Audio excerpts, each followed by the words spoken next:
Laura, tell me something that you think people don't generally know about commercial litigation.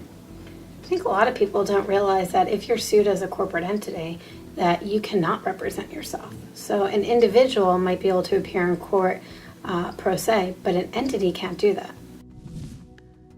I think people also generally don't understand that statutes of limitations can be different based upon different types of lawsuits, different causes of action.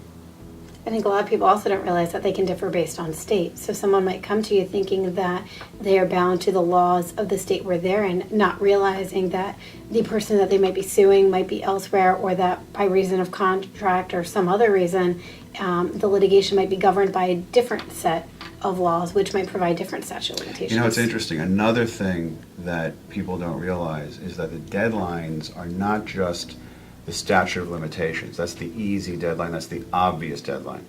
Another deadline is you cannot sit on your rights, what the law calls laches. You have to literally pursue your rights vigorously, and if you don't, the court sometimes will not pursue them for you. They want to see you be enthusiastic about going after your rights, don't you think? Absolutely, and a lot of times you'll see where a client tries to, what I'll call self-help, where they'll try to resolve the situation on their own and really take a long time before they finally come to an attorney at the last minute and say, okay, I give up, now help me. And the problem is that history of all those prior discussions where there were threats and discussions back and forth with the other side can backfire and show that you the potential plaintiff, actually sat on your rights. And what's really interesting about that is that it's particularly important in injunctive relief. People don't realize, again, that there's two types of relief, more or less, in lawsuits. You can have damage judgments, just money that has to be given from one person to another. That's the standard thing.